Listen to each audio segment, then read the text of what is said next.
Cada 11 de julio se celebra el Día Mundial de la Población.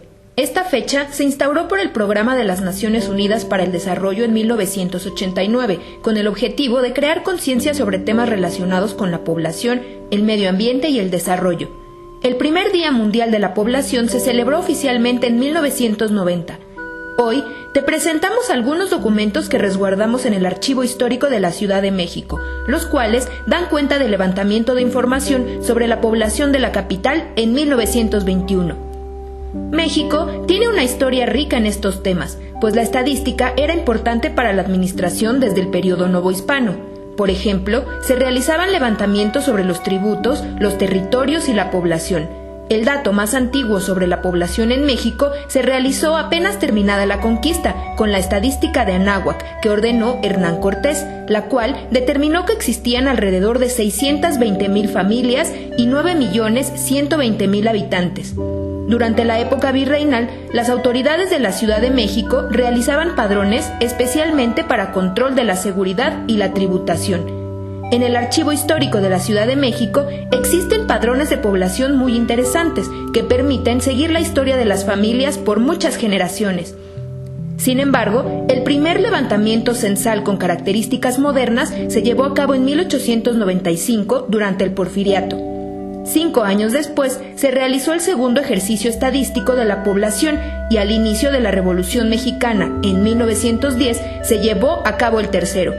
Sin embargo, el estallido revolucionario impidió su publicación y sería hasta 1921 que esta tarea se recuperó, cuando el entonces presidente Álvaro Obregón ordenó el levantamiento del cuarto censo de población que se llevó a cabo en todo el país. La organización y ejecución del censo de 1921 fue compleja y encontró algunas dificultades. De acuerdo con la planeación, correría a cargo de los gobiernos de cada estado, quienes se encargaron del cumplimiento del levantamiento censal con ayuda de los funcionarios locales y de la población. Los documentos que resguarda el Archivo Histórico de la Ciudad de México dan cuenta de la participación del gobierno de la ciudad en el censo general. De acuerdo con la ley, todos los empleados federales y municipales eran agentes del censo y estaban obligados a participar. En caso de incurrir en una falta al procedimiento, como romper las boletas, falsear la información o rehusarse a realizar su labor, podían ser acreedores a penas como arresto de hasta 1 mes o multas que iban de 1 a 500 pesos. Incluso se publicó en la prensa una nota anunciando que serían destituidos los empleados públicos que no quisieran hacer el censo. Por otra parte, se requirió del apoyo ciudadano. En el Archivo Histórico de la Ciudad de México conservamos los documentos de designación de empadronadores. Su nombramiento se llevó a cabo en octubre de 1921 y se designó de acuerdo con las manzanas de la ciudad. En el documento de nombramiento solicitaban a cada empadronador su compromiso y empeño, con pleno conocimiento de que su participación en el censo era parte de su deber ciudadano. Además de los documentos de la designación, se resguardan algunas cartas donde ciudadanos aceptan o bien explican las razones por las que no pudieron participar en el censo.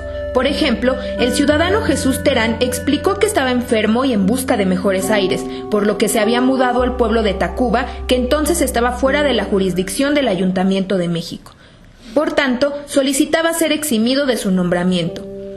Otros empadronadores explicaron las razones para no participar. Por ejemplo, el señor José M. Blanco nunca se encontró en su domicilio, o el señor Alfredo Funes dijo que él no había hecho nada ni entregaba nada, que era estudiante y que prefería el estudio a perder el tiempo en otras cosas. Asimismo, conservamos las cédulas para habitantes del censo de 1921, las cuales solicitaban la siguiente información: apellido y nombre del empadronado, sexo, edad con años, meses y días.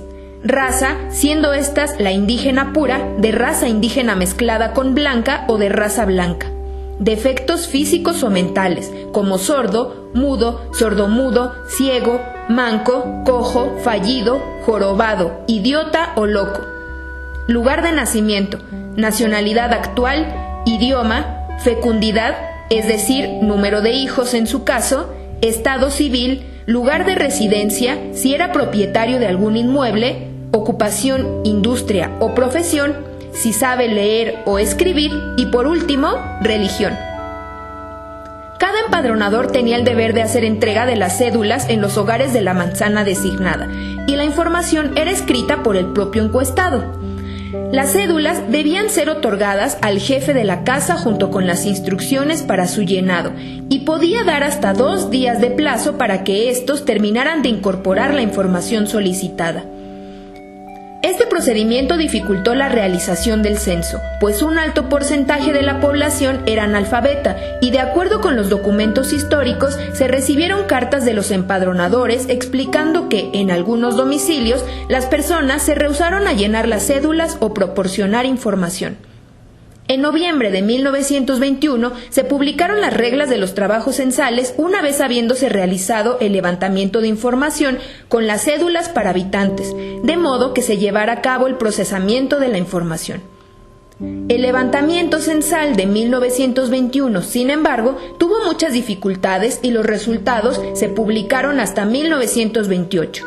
En el resumen del censo se determinó que el Distrito Federal contaba con 271.966 hombres y 343.412 mujeres y un total de 615.367 habitantes.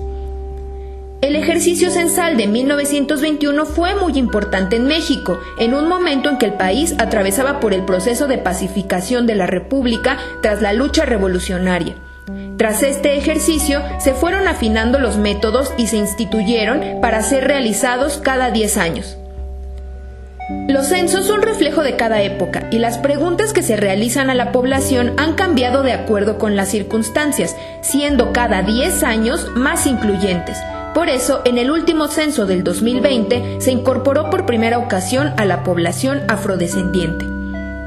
El Archivo Histórico de la Ciudad de México resguarda información fundamental sobre estos cambios, como se refleja en los procesos institucionales, tales como el Censo de Población de 1921.